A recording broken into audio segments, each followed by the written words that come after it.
मित्रांनो, तुमचं पुन्हा एकदा GB स्टोरी टेलर या यूट्यूब चॅनलवर स्वागत आहे.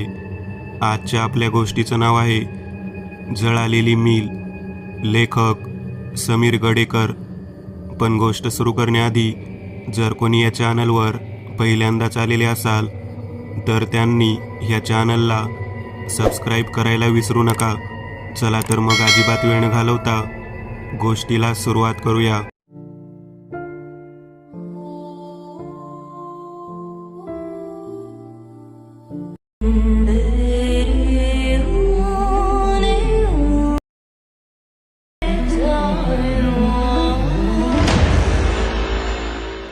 दिवसभर धरतीला ऊन पाजून थकलेला सूर्यनारायण आपल्या उतरत्या उन्हातला तांबूस गुलाल माळरानावर फेकत आता मावळतीच्या प्रवासाला निघाला होता. हिरवा शालू परिधान करून दिवसभर मटकणाऱ्या रानातल्या पिकांनी आता काळी गोधडी ओढून नुकतंच अंग टाकलं होतं. मनुष्यवस्तीचं ओझं अंगावर पेलवण्याच्या जबाबदारीतून अजून तरी मुक्त असलेल्या त्या विस्तीर्ण माळरानावरून जाणाऱ्या चिंचोळ्या पायवाटेवर आता फक्त सायकलच्या पायडलचा होणारा टरक टरक आवाज त्या स्तब्ध शांततेचा भंग करत होता. बायकोने बांधून दिलेली चुलीवरील गरम गरम भाकरी आणि तरोट्याची भाजी ठेवलेला कापडाच्या पिशवीत बांधून सायकलच्या हँडलला अडकवलेल्या डब्याचा सायकलच्या हँडलवर आदळून होणारा थडथड आवाज त्या संगीतात भर घालत होता. घरात 18-20 दारिद्र्य पोसून आयुष्यभर विविध दुःखी अंगा खांद्यावर खेळवत गरिबीशी जणू लग्नगाठ बांधलेला एक मध्यमवयीन तरुण आज नियतीच्या छाताडावर पाय ठेवून सगळ्या चिंता आणि निराशा विस्मृतीच्या डोहात बुडवून परिस्थितीशी 2 हात करायला नव्या दमाने निघाला होता. पायाने सायकलला गती देत, तोंडाने गाणं गुणगुणत पुढ्यात येणारा थंड वाऱ्याच्या झोतांचा वर्षाव अंगावर प्रेमाने स्वीकारत तो वाट तुडवीत होता. बायको, 2 लहान मुले, म्हातारी आजारी आई या जबाबदारीचा संसार नेटाने पेलवत असलेला नारायण आज आपल्या रात्रपाळीच्या नव्या नोकरीवर रुजू व्हायला निघाला होता. अरे संसार संसार, जसा तवा चुलीवर आधी चटके गुणगुणत असतानाच अचानक मागून कोणीतरी आवाज दिला. तो दचकला, भानावर आला, कचकन ब्रेक दाबले, सायकल थांबली.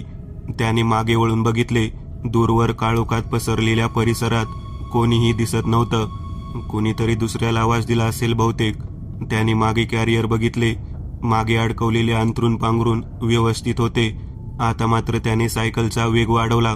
पुढून येणारा वारा कापत तो वेगाने निघाला. थोड्याच वेळात तो गावाबाहेर पोहोचला.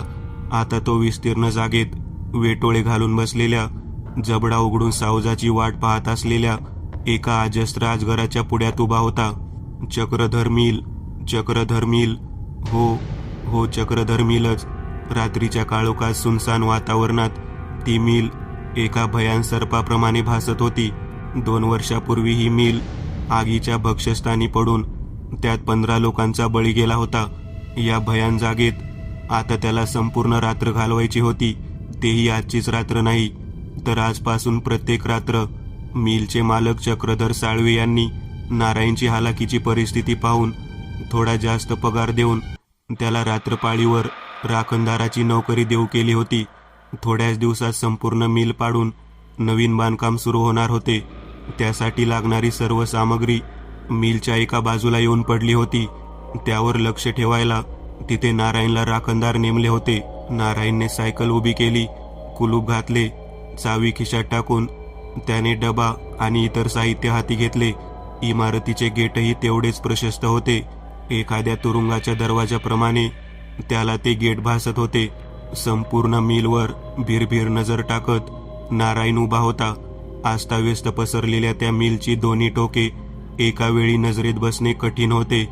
त्या भयान आणि मृतकाय प्रदेशात आता एक सजीव आकृती प्रवेश करण्यास निघाली होती. ते गेट ठिकठिकाणी गंजलेलं होतं. बाहेरच्या भागात बरंचसं गवत वाढलेलं होतं. संपूर्णतः काळी पडलेली ती वास्तू म्हणजे जळून शिल्लक उरलेला एक सांगाडाच. मिलच्या भिंती काही ठिकाणी खचलेल्या होत्या, तर बऱ्याच भागात भिंतीचे मोठाले पोपडे निघून आतमधल्या विटा दिसून येत होत्या. खिडक्यांची तावदानं जळून नुसती भोक शिल्लक होती. मिलच्या दोन्ही टोकांच्या भागातील भिंतीजवळ कमरेपर्यंत उंचीचं तण वाढलं होतं. इमारतीच्या छतावर एका विशिष्ट भागात काही पक्षी गिरट्या घालत होते. जमिनीवरती काही ठिकाणी कचरा साचलेला होता. त्या फरशीचे, विटांचे तुकडे, सिमेंटच्या भिंतीचे निघालेले पापुद्रे, तर काही कोळसे पडलेले होते. आपल्या आयुष्याचं प्रतिकात्मक स्वरूप नारायण त्या भग्न वास्तूमध्ये पाहत होता. ती तुलना करून त्या भयान वातावरणातही त्याच्या ओठांवर एक लाचार हसू फुललं. गेटच्या बाजूला एक प्रचंड विस्तार असणारं झाड होतं. गेटवर एक मोठा लाईट लावला असल्याने त्या भागात थोडा प्रकाश होता. त्या प्रकाशातही झाडाच्या सावलीमुळे एका कोणत्यात अंधार निर्माण झाला होता. जुन्या काळातील ते अवाढव्य लोखंडी गेट त्याने हाताने ढकललं. गेटचा कर्र आवाज शांत वातावरणात घुमला. आतमध्ये येऊन त्याने गेट बंद केले. मुख्य दाराकडे आता तो निघाला. पावलांचा टपक टपक आवाज वातावरणात स्पष्ट ऐकायला येत होता. वारा सू सू करत पिंगा घालत होता. चालत असताना मध्येच गेटचा होणारा कर्र आवाज त्याने पुन्हा ऐकला. त्याची पावलं जागीच खिळली. त्याने मागे वळून बघितलं. गेट बंद होतं. कदाचित भास असेल म्हणून त्याने दुर्लक्ष करून तो मागावर निघाला. आगीत होरपळून काळी ठिक्कर पडलेले त्या अतृप्त मिलने त्याचं पहिलं स्वागत आता केलं होतं. मेन गेट भोवतालचा थोडा प्रकाश असलेल्या भागातून बाहेर पडून 2 पावले आता एका दैत्याच्या कुशीत सामावण्यासाठी निघाली. भयान शांतता, दूरपर्यंत सुनसान भाग, चालताना टकटक वाजणारी पावले, रात्रीची गस्त घालणारा वारा, यात विश्वातील शेवटचा उरलेला मनुष्य जणू त्या किर्र वातावरणात हालचाल करतोय असंच एक दृश्य तिथे निर्माण झालं होतं. इमारतीच्या मुख्यद्वाराजवळ तो पोहोचला. मुख्यद्वाराच्या पुढे एक साधारण आकाराचा पोर्च होता. तो पोर्च म्हणजेच पहिल्या माळ्यासाठी बाल्कनी. तो बाल्कनीचा भाग नेहमीची जागा म्हणून त्याच्या नजरेत भरला. मुख्यद्वाराच्या बाजूला पायऱ्या होत्या. तिथून वर जाऊन तो त्या बाल्कनीत पोहोचला. तो प्रशस्त भाग होता. वाराही छान येत होता. थोडा उजेडही होता. आणि मुख्य म्हणजे सामानावर लक्ष ठेवणे तिथून सोयीस्कर होते. बाल्कनीच्या कठड्याला टेकून तो बसला. हातातील सामान बाजूला ठेवले. पाय मोकळे सोडले. आल्हाददायी थंड हवेत शरीराला थोडी उसंत मिळून डोक्यात विचारांचे चक्र सुरू झाले. आकाशातील चांदण्या पाहत तो शून्यात गेला. कधी भूतकाळातील आठवणींची तर कधी भविष्यातील अंदाजाची चित्रे त्याच्या डोळ्यासमोर तरंगत होती. विचारात गुंग असतानाच त्याने मान वळवली. नजर गेटकडे गेली आणि विचारांच्या तंद्रीतून तो ताडकन जागा झाला. डोळे फाडून पाहत राहिला. गेट बाहेर उभी केलेली सायकल आता आतमध्ये येऊन ती मिलच्या मुख्यद्वारापुढे रस्त्याच्या मधोमध उभी होती. ते पाहून तो दचकला. डोक्यात साशंकतेचा भुंगा सैरावैरा धावायला लागला. चांगलं आठवतंय, सायकल बाहेर उभी केली होती, तेही कुलूप घालून. आत कशी आली? तो स्वतःशीच पुटपुटला. काही वेळ स्तब्ध होऊन विचारांच्या सागरात उठलेले तरंग शांत करण्याचा प्रयत्न करत होता. पण सायकल बाहेरच ठेवली होती हा फायनल निर्णय त्याच्या स्मरणशक्तीने दिला. अखेर तो जड पावलांनी उठला. खाली गेला. सायकलचे कुलूप चेक केले. बंद होते. इतक्यात त्याचे लक्ष खाली गेले. चेन पडलेली होती. ती बसवायला तो खाली बसला. त्या कामात व्यस्त असताना अचानक एक डोळे दिपवणारा उजेड भपकन त्याच्या पुढ्यात निर्माण झाला. तो झटकन मागे सरकला. एक हात जमिनीला टेकवून दुसरा हात त्याने डोळ्यांवर धरला. हळूहळू प्रकाश दूर होत गेला.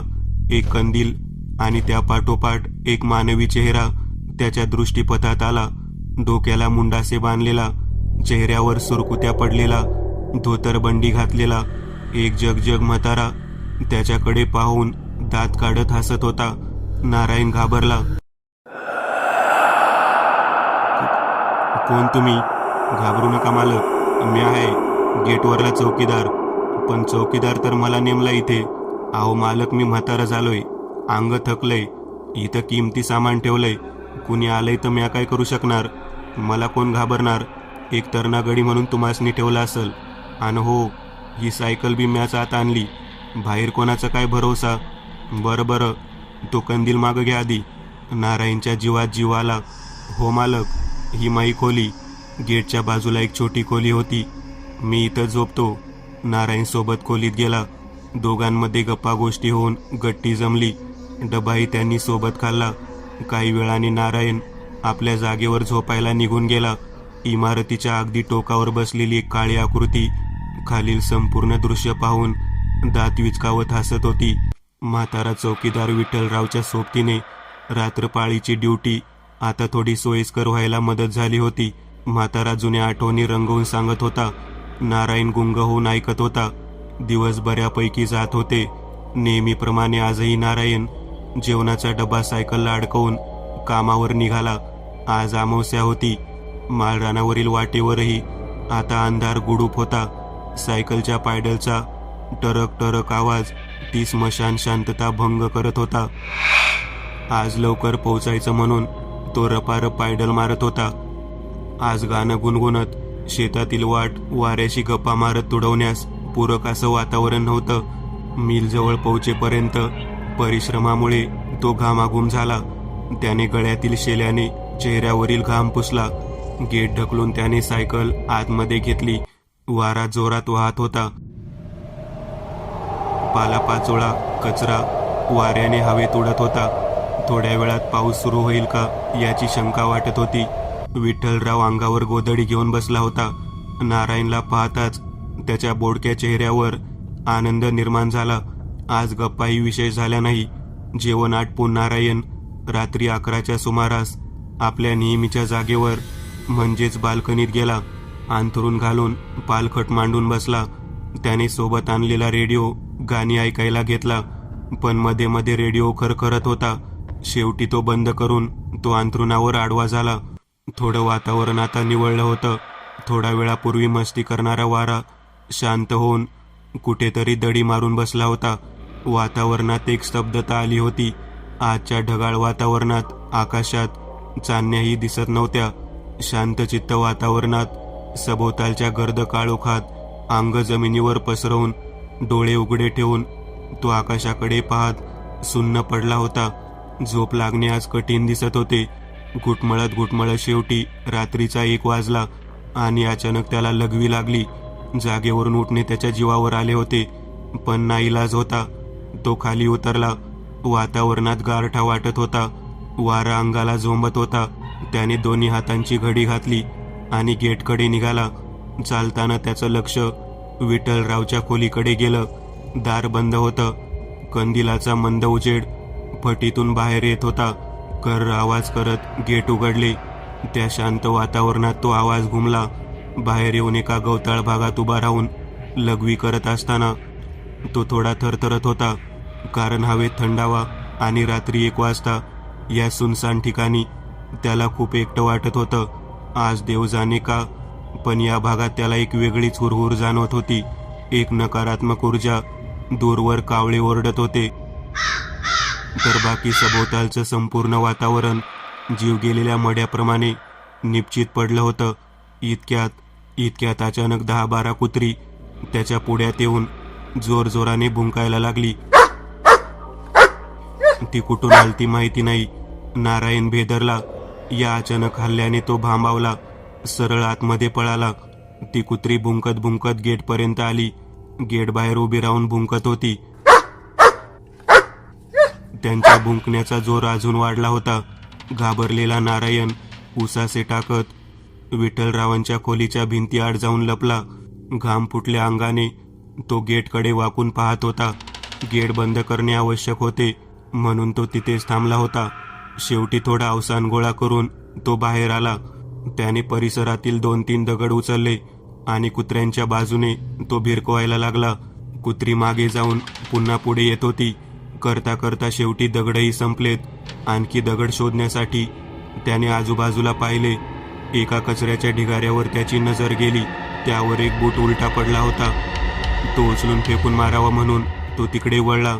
बूट उचलायला गेला, पण तो जड वाटत होता. पूर्ण जोर लावून त्याने तो उचलला. तो फक्त बूट नसून एक अर्धा तुटलेला, अर्धवट जळालेला पाय होता. हातात धरलेल्या त्या पायाकडे पाहून नारायणची पाचावर धारण बसली. त्याचा हात थरथरायला लागला. तो ताडकन फेकून तो आपल्या जागेवर पळत सुटला. बाल्कनीत येऊन त्याने ब्लँकेट तोंडावरून ओढून पाय पोटाशी घेऊन तो अंथरुणावर पडला. अंग थरथरत होतं. एवढ्या जोराचा वारा आला आणि त्याचं ब्लँकेट अंगावरून बाजूला उडालं. तो सैरभैर झाला. ते ब्लँकेट बाल्कनीतून खाली पडणार इतक्यात त्याने त्याचे शेवटचे टोक पकडले आणि वरती ओढायला लागला. ओढताना जोर लागत होता. कोणीतरी ते ब्लँकेट खालून ओढत असल्यासारखं वाटत होतं. शेवटी एका झटक्यात जोराने ते ओढून तो बाल्कनीच्या मोकळ्या भागातून इमारतीच्या आतल्या बाजूला आला. छोटा रेडिओ, विजेची बॅटरी, जेवणाचा डबा, सगळं सामान आतमध्ये घेतलं. थरथर करत तो भिंतीला टेकून बसला. जमिनीवर काहीही न अंतरता त्याने अंथरूण पांघरून दोन्हीही अंगावर घेतले आणि तिथेच आडवा झाला. पांघरुणामध्ये जोरजोरात श्वासोच्छ्वास सुरू होता. घामाचे लोट जमिनीला स्पर्श करत होते. थरथरत तो देवाचे नामस्मरण करत होता. थोड्या वेळाने शांत होऊन त्याने पाय सरळ केले. श्वासोच्छ्वास नियंत्रित करण्याचा प्रयत्न चालवला. थोडं बरं वाटून तो आता शांत निश्चित पडला होता. सुन्न वातावरणात एका कोणत्यात कबुतरांची फडफड ऐकायला येत होती. इतक्यात त्याच्या पायाजवळ काहीतरी हालचाल जाणवली. त्याने झटकन पाय मागे ओढला. आपला पाय बिळबिळत स्पर्श नारायणच्या अंगाला करून एक उंदीर बाजूला पळाला. नुकत्याच शांत झालेल्या शरीरात पुन्हा एक कंप निर्माण झाला होता. थोडा वेळ शांततेत गेला. आतमध्ये ठिकठिकाणी लटकलेल्या वटवागळांमध्ये नुकत्याच झालेल्या हालचालीने फडफड निर्माण झाली. 2 वटवागळं फडफड करत संपूर्ण रिकाम्या जागेत फिरत पुन्हा आपल्या जागी जाऊन चिटकले. ते एकंदरीत वातावरण जणू खायला उठलं होतं किंवा आपल्या नवीन पाहुण्यावर आज राग काढत होतं. जोरजोरात दम टाकणारा नारायण आता पांघरुणाखालच्या अंधारात शांत पडला होता. त्याचा श्वासोच्छ्वास अजूनही पूर्णतः सामान्य झाला नव्हता. आजूबाजूच्या भयानक जगापासून त्या पांघरुणाखाली त्याला एक अलिप्तता जाणवत होती. रात्री 2 वाजले तेव्हा वातावरणात स्मशान शांतता निर्माण झाली होती. झोपेला डोळ्याचे दरवाजे आज बंद झाले होते. घामाच्या थारोळ्यात पडून बंद पांघरुणाआड श्वास गुदमरल्याने नारायणने डोके बाहेर काढले. डोळे बंद करून पडून राहिला. चेहऱ्याला वारा लागल्याने थोडे बरे वाटले. इतक्यात कुणाच्या तरी हसण्याचा आवाज त्याच्या कानावर पडला. पाय पुन्हा पोटूशी गेले. शरीर थरथरू लागले. आपसुकच नजर आवाजाच्या दिशेने गेली. अंधारात काही काळ्या आकृत्याची हालचाल नजरेस पडत होती. ते लोक कदाचित पत्ते खेळत होते. हसत खेळत एकमेकांना टाळ्या देत होते. 12-13 लोक त्या विस्तीर्ण मोकळ्या जागेच्या अगदी मध्यभागी बसले होते. ते भयानक दृश्य पाहून नारायणच्या पोटात गोळा उठला. शरीरात भीतीचा वणवा पेटला. हातपाय लटलटायला लागले. इथून निसटायला हवे, नाहीतर आपलं खरं नाही म्हणून तो उठून पायऱ्यांच्या बाजूने घासत घासत निघाला. तेवढ्यात बाजूला ठेवलेल्या बॅटरीवर हात पडून त्याचं बटन दाबलं गेलं आणि क्षणार्धात प्रकाशाचा झोत त्या लोकांवर धावला. एकाच वेळी सर्वांनी नारायणाच्या दिशेने बघितले. ती सगळी जळालेली माणसे होती. शरीर काळं ठिकर पडलं होतं. काही ठिकाणी मांस लोंबत होतं. डोक्यावर केस शिल्लक नव्हते. डोळ्यांच्या खोबणी झालेल्या, तोंडातील दात मात्र चमकत होते. ते भयान चेहरे आणि जळालेली शरीरं नजर रोखून नारायणकडे एकटक पाहत होती. शरीर लुळं पडलेला नारायण बेदरलेल्या अवस्थेत जागीच थरथरत होता. तेवढ्यात ते लोक जागेवरून उठले आणि नारायणच्या दिशेने चालत निघाले. आता मात्र नारायणने पूर्ण जोर लावून जागेवरून उडी घेतली. पायऱ्या सरसर उतरून तो विठ्ठलरावच्या खोलीकडे पळाला. दार जोरजोरात ठोठवायला लागला. दार ठोठावताना मुख्य इमारतीकडे पाहायची हिंमत त्याची होत नव्हती. दरवाजा उघडला. काय मालक, काय झालं? काही उत्तर न देता तो आत शिरला. स्वतःचं दार लावून घेतले. अगदीच कोणत्यात पाय दुमडून बसला. जोरजोरात श्वास टाकत होता. म्हातारा शांत होता. त्याने बाजूला ठेवलेल्या मडक्यातील गार पाणी भरून ग्लास नारायणला दिला. 2 ग्लास पाणी तो ढसाढसा प्यायला. थोडा शांत झाल्यावर म्हातारा बोलला, आता बोला, काय गडबड आहे? ते आतमध्ये लोक, पत्ते, काळे जळालेले मला येत होते. नारायणला बोलणे सुचत नव्हते. असू द्या मालक, खूप घाबरलेले दिसता. तुम्ही एक काम करा, इथेच आराम करा, सकाळी बोलू. एवढं बोलून म्हाताऱ्याने त्याला जवळचे अंथरूण पांघरून दिले. खोलीतला लाईट बंद केला. एक गुडूप अंधार निर्माण झाला. नारायणला थोडे सुरक्षित वाटले. थोडा श्वासोच्छवासाचा वेग कमी होऊन तो आडवा झाला. नारायण आता सामान्य झाला.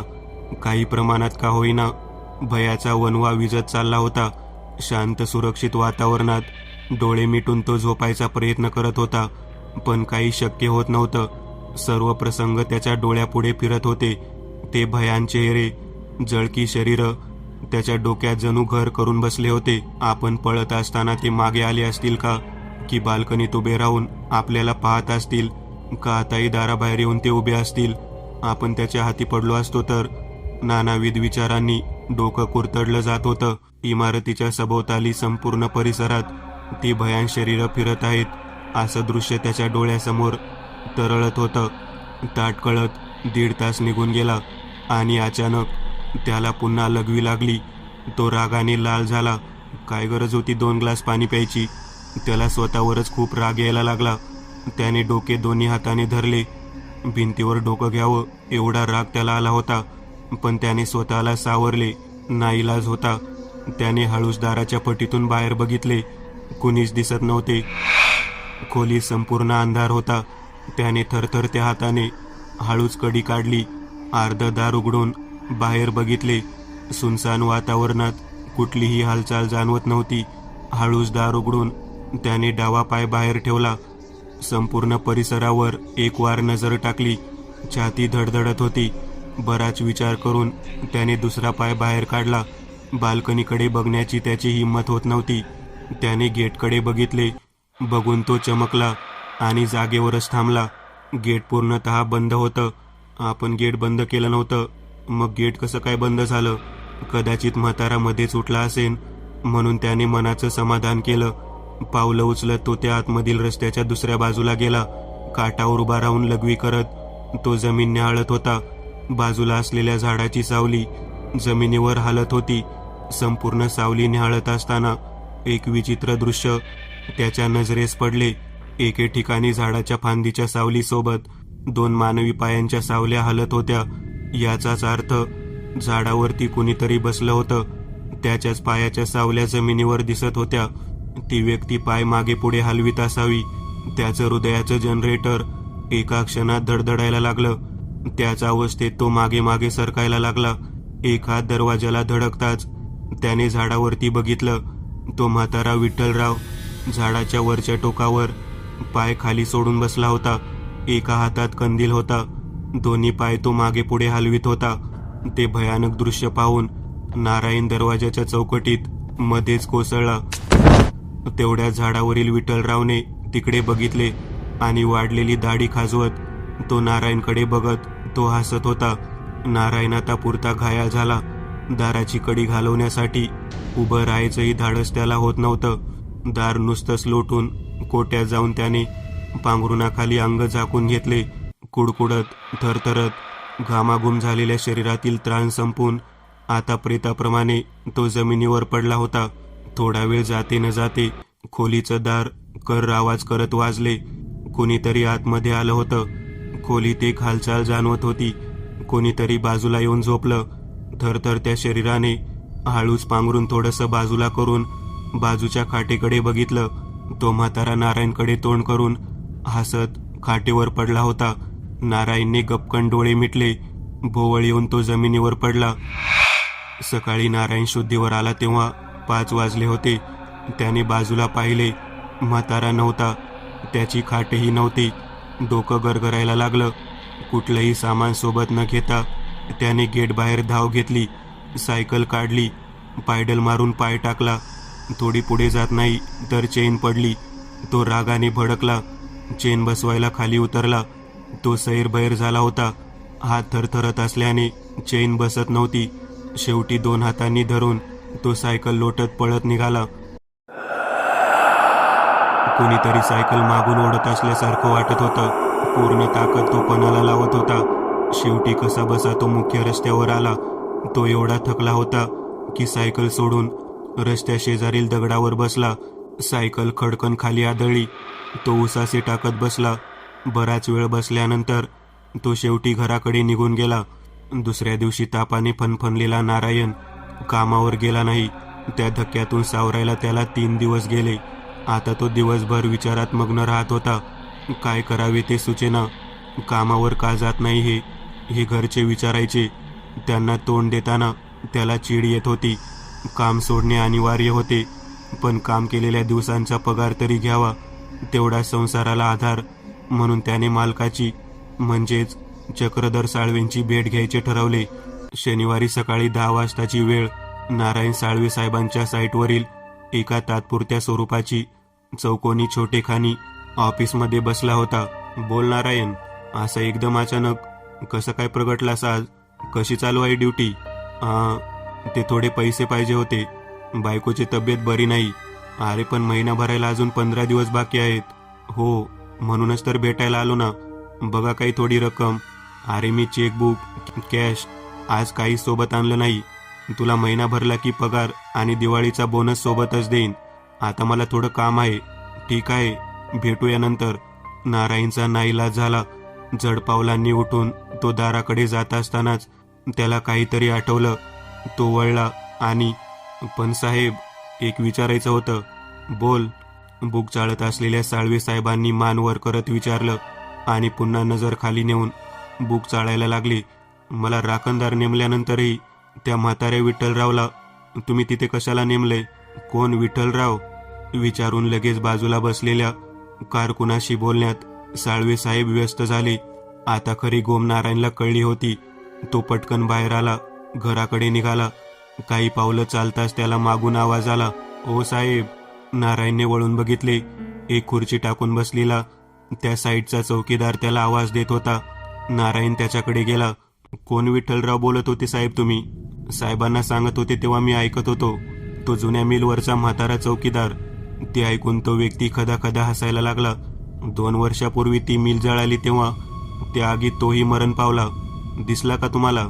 आणि तो पुन्हा हसायला लागला. नारायण बधीर डोक्याने घरी परतला. आता एक यक्ष प्रश्न त्याच्या पुढे ठाण मांडून बसला होता. नोकरी सोडली तर पैसा जाणार, केली तर पगार आणि बोनस दोन्ही मिळणार, पण पुन्हा त्या जळालेल्या लोकांच्या हाती पडलो तर जिवंत सुटणार नाही. काय करायचं? फाटक्या संसाराला पैशाची गरज पण आहे. दुसरी नोकरी लवकर मिळणार नाही. तो विचाराने सुन्न झाला. रात्री अंगणात खाटेवर अंग टाकून पडला असता त्याच्या डोक्यात एक विचार आला. तसंही कुणी मिलकडे फिरकत नाही. आपण गेलो काय नाही गेलो काय कुणाला कळणार नाही. महिना भरला की सरळ पगार घेऊन यायचा. मग थातूर मातूर कारणं सांगून नोकरी सोडायची. थोडा हायसं वाटून त्याने कड पेरला. 2 दिवस आरामात काढून 3ऱ्या दिवशी सकाळी मात्र त्याला फोन आला. रात्री मिलवरती दुसऱ्या साईटवरून काही सामान शिफ्ट होणार होतं. त्यामुळे ते लोक येतील तेव्हा त्याला तिथे हजर राहणे अनिवार्य होते. डोकं गरगरायला लागलं. आता आभाळ फाटलं होतं. कितीही पळायचा प्रयत्न केला तरी नियती पाठ सोडायला तयार नव्हती. हातबल होऊन त्याने रागाने हात भिंतीवर आपटला. त्याची बायको संशयित मुद्रेने त्याच्याकडे बघत होती. मंगळवारी नारायण मिलवर पोहोचला, पण मिलपासून थोड्या दूर अंतरावर थांबून तो ट्रकची वाट पाहत बसला. 3 तास गेले. अंधार गर्द व्हायला लागला. भीतीने हळूहळू त्याच्या मनात जागा घ्यायला सुरुवात केली. त्याने मन मजबूत केले. एखादी जळालेली आकृती आपल्या मागे उभी असेल का असा संशय येऊन तो मध्ये मध्ये मागे तर कधी आजूबाजूला पाहत होता. तेवढ्यात त्याला दुरून ट्रक येताना दिसला. त्याने सुटकेचा निश्वास सोडला. त्याच्या पुढून ट्रक पुढे निघून गेला. तो ट्रक मागून सायकल दामटत निघाला. ट्रकमधून एक जाडजूड भैया खाली उतरत होता. नारायण सायकलला कुलूप घालत होता. नारायणकडे पाहून तो भैया बोलला, अरे किधर गए ते चौकीदार? अचानक प्रश्नाने नारायण भांबावला. वो मैं मुतने को गया था. भैया ने आवाज़. मुतने को? वो भी साइकिल लेके? इतना सारा जगह तो यहाँ पे. नारायण थोड़ा गांगारला. त्याने लगेच विषय बदलला. वो छोड़ो ना, ये सामान रखने का है ना. वो बाजू सब सामान है, उधर ही सब रख दो. भैया आपल्या लोकांना घेऊन सामान उतरवायच्या कामात लागला. नारायणची नजर इमारतीवर भिरभिर फिरत होती. बाल्कनीकडे जात होती. सामान ठेवायची जागा आत असल्याने तो आता बराच आतमध्ये येऊन उभा होता. काम आटोपल्यावर भैयाने पोचपावतीवर नारायणची सही घेऊन तो ट्रककडे निघाला. चालता चालता मध्येच थांबून तो नारायणकडे परत आला. वैसे इतनी सुनसान जगह में रात को डर नहीं लगता आपको? भैयाने विचारले. आधीच डोक्यात पेटलेल्या भैयाच्या अग्निकुंडात भैयाच्या प्रश्नाने राळ टाकली. ओ नाही, अब आदत हो गई है ना. भैया हसला नि निघून गेला. ट्रक जाईपर्यंत नारायण एक एक घटका मोजत होता. हृदयाचे ठोके पडत होते. ट्रक निघून गेल्यावर तो घरी निघणार होता. ट्रक नजरेआड झाला आणि नारायणच्या पावलांनी वेग पकडला. चालताना त्याची नजर म्हाताऱ्याच्या खोलीकडे गेली. तिथे बराचसा कचरा आणि पालापाचोळा पडलेला होता. बऱ्याच वर्षापासून ती भग्नावस्थेत असलेली दिसत होती. इथेच आपण काही दिवसांपूर्वी रात्री झोपलो होतो हे आठवून त्याच्या अंगावर काटा आला. तो झपाझप चालत गेटकडे निघाला आणि गेटजवळ पोहोचताच ते गेट खाडकन आवाज करत आपोआप बंद झालं.